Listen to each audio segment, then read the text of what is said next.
வரப்போகின்ற இந்த ரமதான் எம்முடைய வாழ்வை முழுவதுமான உயர்த்துவதற்கான மாதமாக அமைய வேண்டும் என்றால் 3 கேள்விகளோடு இந்த உரையில் நான் தொடர்கிறேன். முதல் கேள்வி, இப்போது மரணித்தால் நான் சொர்க்கம் செல்வேன் என்று யாராவது சொல்ல முடியுமா? என்னிடத்திலே அமல் இருக்கிறது, நான் நல்ல அமல்களை செய்திருக்கிறேன், இப்ப மரணிச்சா எனக்கு சொர்க்கம் சொல்ல முடியுமா? யாராவது சொல்ல முடியுமா? ஆனால் எம்மை அறியாமலேயே அந்த எண்ணம் எமக்குள் இருக்கிறது.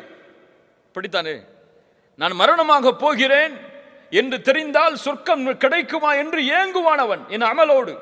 ஆனால் எந்த பயமும் எந்த நினைவும் இல்லாமல் எம்முடைய நாள் சென்று கொண்டிருக்கிறது என்றால் இன்னைக்கு மௌத்தானா ஜன்னத்துல் ஃபிர்தௌஸுடைய வாசல்ல இருப்பேன் நம்ம நினைச்சிட்டு இருக்கோம். ஆனா ஃபஜ்ர் கூட தொழுது இருக்க மாட்டோம் ஜமாத்தோட. அல்லாஹ் பாதுகாப்பானாக. எத்தனை பேர் சொல்ல முடியும்? அப்படி எண்ணினால் நீங்கள் மரணத்தை கேளுங்கள். நீங்கள் அல்லாஹுவை சந்திக்க விரும்பினால் அல்லாஹ் உங்களை சந்திக்க விரும்புவான். மரணத்தை எதிர்பாருங்கள். அதற்கு மேல் என்ன இருக்க முடியும் துன்யாவில்? சொர்க்கம் எமக்கு கிடைக்கும் என்ற உறுதி கிடைத்து விட்டால், அந்த நம்பிக்கை உங்களிடையே வந்துவிட்டால் அல்லாஹ் எனக்கு சொர்க்கத்தில் நுழைவதற்கு வாய்ப்பளிப்பான். இந்த அமல்களின் இடத்திலே இருக்கிறது, அதில் அல்லாஹ் அருள் செய்வான் என்ற நம்பிக்கை இருந்தால் கேளுங்கள். யாரும் கேட்க மாட்டோம். அவ்வளவு பாவங்கள் இருக்கிறது, அவ்வளவு குற்றங்கள் இருக்கிறது. இன்னும் தௌபா செய்யப்படக்கூடிய பாவங்கள் இன்னும் ஏராளம் நம்முடைய வாழ்க்கையில் இருக்கிறது. அல்லாஹ் பாதுகாப்பானாக. எம்மிடத்தில் எதுவும் இல்லை கண்ணியத்துக்குரியவர்களை, முதலில் அதை உணருங்கள். எம்மிடத்தில் எதுவும் கிடையாது.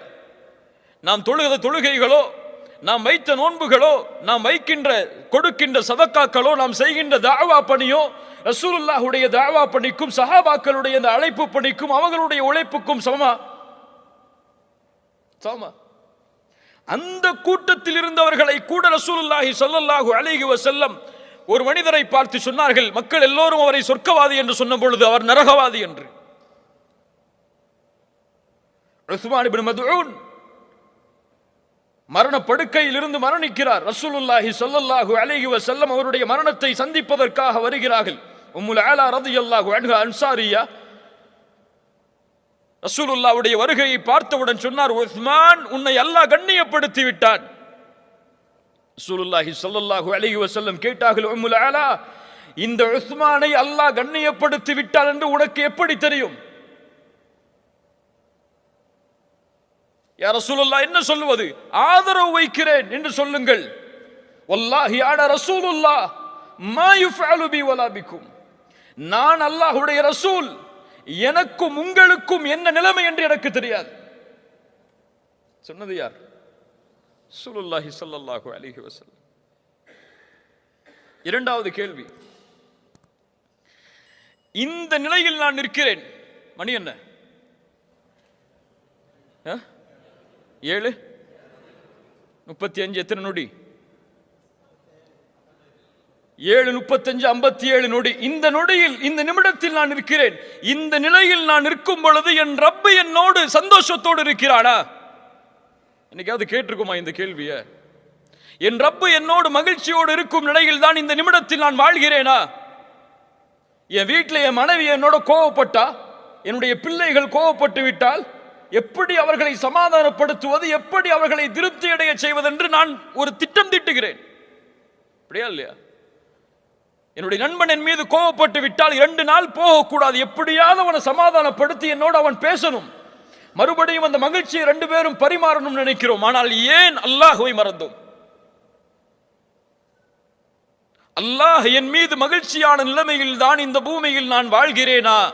இந்த நிலையில் என் மரணம் என்னை சந்தித்தால் அல்லாஹ் என்னை பொருந்திய நிலையில் தான் என்னை ஏற்றுக்கொள்வானா? துணை பேருக்கு தெரியும். யா அய்யத்துஹன் நஃப்ஸுல் முத்மஇன்னா இர்ஜிஇ இலா ரப்பிகி ராதியத்தம் மர்தியா. சுப்ஹானல்லாஹ், என்ன அழைப்பு அது! இந்த அழைப்போடு தான் மலக்குல் மௌத் என்னை அழைப்பாரா? யார் உறுதி கொடுக்க முடியும்? அவ்வளவு பாவங்கள் இருக்கிறது எம்மிடத்தில், அவ்வளவு குற்றங்கள் இருக்கிறது. அல்லாஹுவை மகிழ்ச்சிப்படுத்தக்கூடிய காரியத்தை இன்னும் நாம் தொடங்கவே இல்லை. அதற்குள் எங்கே அல்லாஹ்வின் திருப்தியை அடைவது? மூன்றாவது கேள்வி, இந்த ஹதீஸ் ஞாபகம் இருக்கிறதா நமக்கு?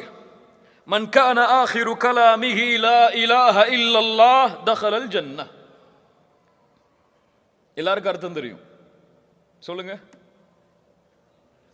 யாருடைய இறுதி பேச்சாக லா இலாஹ இல்லல்லாஹ் என்று அமைகிறதோ அவர் சொர்க்கம் நுழைவார். என்னைக்காவது யோசிச்சு பார்த்திருக்கோமா? இந்த கலிமாவோடு மரணிப்பதற்கு அல்லாஹ் எனக்கு வாய்ப்பளிப்பானா? இது முடியாது. இதற்கென்று நீங்கள் ஒரு பிராக்டிஸ் செய்து இதற்கென்று தயாரித்தெல்லாம் முடியாது. இன்று ஏற்படக்கூடிய மரணங்கள் இதற்கெல்லாம் வழி கொடுக்குமா என்று கூட தெரியாது. திடீர் மரணங்கள் எத்துணை கேள்விப்படுகிறோம். முன்னால் காலம் இருந்தது, அவர் சொல்லிவிட்டு செல்லுவார். இப்போதெல்லாம் மரணம் என்பது எப்போது வருகிறது, யாருக்கு வருகிறது, எப்படி வருகிறது என்று யாரும் சொல்ல முடியாது. உதாரணத்திற்கு, கலிவறையை அடைத்து கலிவறையை திறப்பேன் என்று யாரும் உறுதி கொடுக்க முடியாது. அதான் வாழ்க்கை. இப்படிப்பட்ட வாழ்க்கையில் வாழக்கூடிய நாம் இந்த ஹதீஸை நம்முடைய வாழ்வில் செயல்படுத்துவோம். என் மரண தருவாய் இந்த கலிமாவோடு தான் முடியும் என்ற எண்ணம் எமக்கு இருக்கிறதா? யாருக்கு இருந்தது தெரியுமா? இந்த துன்யாவுடைய ஆசை, துன்யாவுடைய மோகம், இந்த சூனியம் எம்மை மயக்கடித்து விட்டது. அந்த நினைவுகளை விட்டெல்லாம் இப்னு ஜௌசி ரஹிமஹுல்லாஹ் அவர்கள் அழகாக சொல்லுவார்கள், இந்த துன்யாவுடைய சிஹர் சூனியம் என்பது, இந்த துன்யாவுடைய சூனியம் என்பது ஹாரூத் மாரூத் கற்றுக் கொடுக்க வந்த சூனியத்தை விட மோசமானது. அந்த சூனியம் யாரை பிரிக்க வந்தது? ஹாரூத் மாரூத்துடைய சூனியம் யாரை பிரிக்க வந்தது? கணவன் மனைவியை பிரிக்க வந்தது. ஆனால் இந்த துன்யாவுடைய சூனியம் அல்லாஹுவையும் அடியானையும் பிரிக்க வந்தது. பிரித்து வைத்திருக்கிறது பலரை. அல்லாஹுவை விட்டு தூரமாக்கி விட்டது, மார்க்கத்தை விட்டு தூரமாக்கி விட்டது. முஸ்லிம் சமூகம் இந்த உலகத்தோடு இருக்கக்கூடிய காரியங்கள், அல்லாஹு அக்பர், மோசமான நிகழ்வுகள், ஆடல்கள், பாடல்கள், கும்மாளம் என்று இந்த சமூகம் போடக்கூடிய அசிங்கமான காரியங்களை எல்லாம் பார்த்தால் முஹம்மது நபியின் சமூகமா ஸல்லல்லாஹு அலைஹி வஸல்லம்? யோசித்து பாருங்கள். இந்த உலகம் வீணும் விளையாட்டும் தான். ஆம், அதற்காகத்தான் இந்த உலகத்தில் பலர் வாழ்கிறார்கள். நேரம் கழிவதற்காக, விளையாட்டிற்காக, ஒரு வீணான காரியத்திற்காக எல்லோரும் ஓடுகிறார்கள். அதில் இந்த சமூகமும் சேர்ந்து ஓடுகிறது. இல்ல மாஷா அல்லாஹ், அல்லாஹ் பாதுகாத்தவர்களை தவிர. அல்லாஹு அக்பர். நிலைமைகளை கொஞ்சம் யோசித்து பாருங்கள். எமக்கு தெரியும் நாம் யார் என்று. உண்மையா இல்லையா? நான் யார் என்று எனக்கு தெரியும். என் மீது போடப்பட்டிருக்கும் இந்த ஆடை வேண்டுமானால் உங்களுக்கு கண்ணியத்தை கொடுக்கலாம், ஆனால் என் நஃப்ஸ் என்ன என்று எனக்கு தெரியும். அப்படியே இல்லையா? மக்கள் மதிப்பதெல்லாம் வெளித்தோற்றம் தான், ஆனால் உள்ளே என்ன இருக்கிறது என்பதை அல்லாஹும் நானும் அறிந்திருக்கிறேன். என் நஃப்ஸை. பலில் இன்சானு அலா நஃப்ஸிஹி, சூரத்துல் கியாமா, பலில் இன்சானு அலா நஃப்ஸிஹி பஸீரா வலவ் அல்கா மஆதீரா. அவனுக்கு தெரியும். மனிதன் அறிந்தவன் அவன் யார் என்பதை சாக்கு போக்கு சொல்லலாம், காரணம் சொல்லலாம், நாம் இப்படி அப்படி அதனால் இதனால். ஆனால் அவனுக்கு தெரியும் அவன் யார், ஏன் செய்தான், எதற்கு செய்தான், யாருக்கு முன்னாளில் செய்தான் என எல்லாம் அவனுக்கு தெரியும். ஆனால் சஹாபாக்களுடைய வாழ்க்கை, அப்துல்லா இப்னு உமர் ரலியல்லாஹு அன்ஹு அவர்கள் கூறுகிறார்கள், என்னுடைய தந்தை உமர் இப்னுல் கத்தாப் மரணிக்கக்கூடிய தருவாய், உமர் அவர்களுடைய மரணம் ஒரு ஹலீஃபாவின் மரணம், அமீருல் முஃமினீனுடைய மரணம். யாரை பார்த்து, உமரே நீ ஒரு தெருவிலே நடந்து சென்றால் ஷைத்தான் அடுத்த தெருவிலே ஓடி செல்கிறான் என்று யாரை பார்த்து சொன்னார்களோ அந்த உமருடைய மரணம் ரலியல்லாஹு அன்ஹு. உமரே, உன்னுடைய மாளிகையை சொர்க்கத்திலே பார்த்தேன், அதில் நுழைய வேண்டும் என்று நான் ஆசைப்பட்டேன், உன் ரோஷத்தை நினைத்து பார்த்தேன், உள்ளே செல்லாமல் வெளியே வந்து விட்டேன் என்று யாரை பார்த்து அல்லாஹ்வுடைய ரசூல் சொன்னார்களோ அந்த உமர் இப்னுல் கத்தாபுடைய மரணம். அல்லாஹு அக்பர். அவ்வளவு சிறப்புகள் இருக்கிறது அந்த உமர் இப்னுல் கத்தாப் அவர்களுக்கு. மடியில் படுத்திருக்கிறார்கள், அப்துல்லா இப்னு உமருடைய மடியில், மகனுடைய மடியில். உமர் அவர்கள் சொன்னார்கள், மகனே, என்னுடைய தலையை பூமியிலே ஆக்கு. மகன் கேட்டார்கள், தந்தையே, மடியில் இருந்தால் என்ன, பூமியில் இருந்தால் என்ன? சொன்னார்கள் உமர் அவர்கள், ஆக்கு மகனே. முகத்தை பூமியில் படிய வைத்தார்கள். ஒரு சில வார்த்தைகளை சொன்னார்கள். அப்துல்லா இப்னு உமர் அவர்கள் சொல்லுகிறார்கள், என் தந்தை மரண நேரத்திலே சொன்னார், வைலி வ வைலு உம்மி இல்லம் யர்ஹம்னி ரப்பி, எனக்கும் என் தாய்க்கும் கேடு உண்டாகிவிடும், அல்லாஹ் என் மீது இரக்கம் காட்டவில்லை என்றால். இந்த நேரத்தில் யாரை அல்லாஹ் இரக்கம் காட்ட மாட்டான்? உமரையா ரலியல்லாஹு அன்ஹு. அவர்களுக்கு இருந்த பயம், அவர்களுக்கு இருந்த அச்சம் நாமெல்லாம் எங்கே? எம்மாத்திரம். ஆயிஷா ரலியல்லாஹு அன்ஹா யார்? ரசூலுல்லாஹி ஸல்லல்லாஹு அலைஹி வஸல்லமுடைய மனைவி, எம்முடைய தாய். உர்வா இப்னு ஸுபைர் ரலியல்லாஹு அன்ஹு அவர்கள் சொல்கிறார்கள், காலை நேரத்தில் ஃபஜ்ர் தொழுகைக்கு பிறகு, சூரியன் உதயமானதற்கு பிறகு ஆயிஷா ரலியல்லாஹு அன்ஹாவுடைய வீட்டை கடந்து சென்றேன். ஒரு ஆயத்தை ஓதிக் கொண்டிருந்தார்கள் ஆயிஷா ரலியல்லாஹு அன்ஹா. சூரத்து தூருடைய 27வது வசனம், ஃபமன்னல்லாஹு அலைனா வ வகானா அஸாபஸ் ஸமூம். இந்த ஆயத்துடைய அர்த்தம், அல்லாஹ் எமக்கு உதவி செய்தான். ஃபமன்னல்லாஹு அலைனா, அல்லாஹ் எமக்கு உதவி செய்திருக்கிறான், அருள் செய்திருக்கிறான். எம்மை அல்லாஹ் ஒரு மகத்தான, ஒரு பெரிய, ஒரு கொடிய வேதனையிலிருந்து அல்லாஹ் எம்மை பாதுகாத்திருக்கிறான். அர்த்தம். இந்த வசனத்தை ஓதி ஆயிஷா ரலியல்லாஹு அன்ஹா அழுது கொண்டே இருக்கிறார்கள். நான் கடந்து சென்று விட்டேன். துஹாவுடைய நேரம் முடிவதற்கு சில நேரத்திற்கு முன்னால் மறுபடியும் அந்த வீட்டை கடந்து வந்தேன். இதே ஆயத்தை மீண்டும் ஓதிக்கொண்டே இருக்கிறார்கள் அழுதவர்களாக. அல்லாஹ் எமக்கு உதவி செய்தான், ஒரு கொடிய வேதனையிலிருந்து அல்லாஹ் என்னை பாதுகாத்தான், எம்மை பாதுகாத்தான் என்ற வசனத்தை ஓதி அழுது கொண்டே இருக்கிறார்கள். மறுமையின் பயம், வேதனையிலிருந்து பாதுகாக்கப்படக்கூடிய எண்ணம் அவர்களுடைய உள்ளத்தை ஆக்கிரமித்தது. நாமே மாத்திரம். உமர் இப்னு அப்துல் அசீஸ் ரஹிமஹுல்லா ஹிலாஃபத்துடைய ஆட்சியில் மிகப்பெரிய சாம்ராஜ்யத்தை இந்த பூமியில் அமைத்தவர். உமர் அவர்களுடைய வம்சாவளியில் பிறந்தவர் உமர் இப்னு அப்துல் அசீஸ் ரஹிமஹுல்லா, மிகப்பெரிய செல்வந்தர். அந்த ஹலீஃபா, அவருடைய மனைவி சொல்லுகிறார்கள், ஃபாத்திமா, என்னுடைய கணவர் இந்த ஒரு வசனத்தை ஓதினால் நான் பயப்படுவேன், காலையில் எமக்கு ஹலீஃபா இருக்க மாட்டார் என்று. அந்த வசனத்தை ஓதி அழுவதை பார்த்தால் எங்களுக்கெல்லாம் பயம் வந்துவிடும். அந்த அழுகையை பார்த்து என்ன வசனம் தெரியுமா?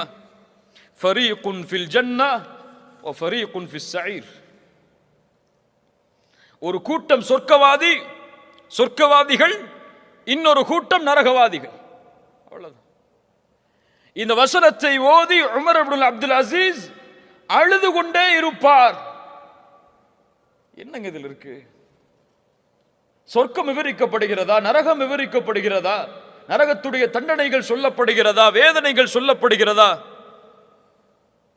அந்த ஒரு வார்த்தை, நரகம் என்ற ஒரு வார்த்தை, வேதனை என்ற ஒரு வார்த்தை, இதை கேட்டால் போதும் அழுவார்.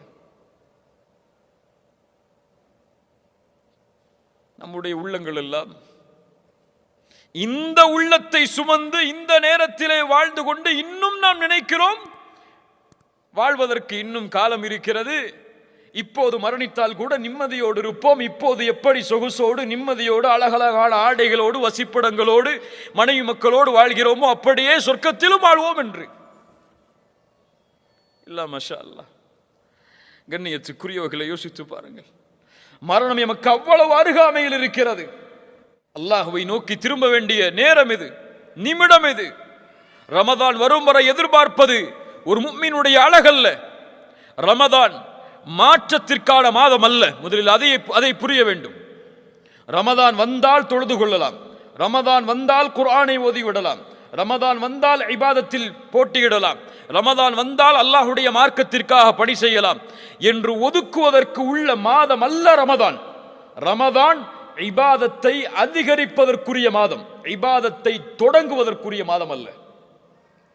தொடங்க வேண்டும் என்று நினைத்தால் எத்துணை ரமதான் வந்தாலும் யாரும் தொடங்க முடியாது. முதல் ரமதான் கழியட்டும் நினைப்பாரு, அடுத்த 10 வரட்டும் நினைப்பாரு, அடுத்த 10 வரட்டும் நினைப்பாரு, 27 வரட்டும் நினைப்பாரு, ரமதான் போயிடும் இல்லையா? ரமதானுக்கு முன்னால் யார் தன்னை சீரமைத்தானோ அவன்தான் ரமதானிலும் சீரானவனாக இருப்பான். ரமதானுக்கு முன்னால் ஃபஜ்ரை ஜமாஅத்தோடு தொழுதவன் தான் ரமதானிலும் ஃபஜ்ரை ஜமாஅத்தோடு தொழுவான். ரமதானுக்கு முன்னால் குர்ஆனை ஓதுவதில் இன்பம் கண்டவன் தான் ரமதானில் போட்டியிட்டு குர்ஆனை அதிகமாக ஓதுவான். இல்லைன்னா ஒரு பக்கத்தை ஓதுனாலே வாய் வலிக்க ஆரம்பிச்சிடும், திகட்ட ஆரம்பிச்சிடும், போதும் மூதி வச்சுட்டு போயிடுவார். கண்ணியத்துக்குரியவர்களே, நிலைமைகளை சீரமைக்க வேண்டும். வதூபு இலல்லாஹ், அல்லாஹுவை நோக்கி நாம் எல்லோரும் திரும்பியாக வேண்டும். யாரும் விதிவிலக்கு கிடையாது, யாரும் விதிவிலக்கு கிடையாது. எல்லோரும் அல்லாஹுவை நோக்கி திரும்பியாக வேண்டிய கட்டாயத்தில் இருக்கிறோம். ரசூலுல்லாஹி ஸல்லல்லாஹு அலைஹி வஸல்லம் சொன்னார்கள், நான் ஒவ்வொரு நாளும் எத்தனை முறை? 100 முறை அல்லாஹ்விடத்தில் இஸ்திக்ஃபார் செய்கிறேன். நம்ம செஞ்சிருக்கோமா? முன்பின் பாவங்கள் மன்னிக்கப்பட்ட ஒரு நபி 100 முறை அல்லாஹுவை நோக்கி திரும்புகிறார். நம்ம எந்த நினைவில் வாழ்கிறோம் அது நமக்கு புரியல. எதை நோக்கி செல்கிறோம் எதுவும் புரியல. வாழ்க்கையில் ஒரு லட்சியம் இல்லை, ஒரு குறிக்கோள் இல்லை, ஒரு நோக்கம் இல்லை, எதை சேகரிக்க வேண்டும் என்ற எண்ணம் இல்லை என்றால் அதற்கு பேர் மனித வாழ்க்கை அல்ல, மிருகத்தின் வாழ்க்கை அது. அவர்களை அல்லாஹ் கல் அன்ஆம் பல் ஹும் அபல், அதைவிடவும் கீழானவர்கள் என்று அல்லாஹ் கூறுகிறான் அவர்களே. அந்த வாழ்க்கை அல்ல ஒரு முஃமினுடைய வாழ்க்கை.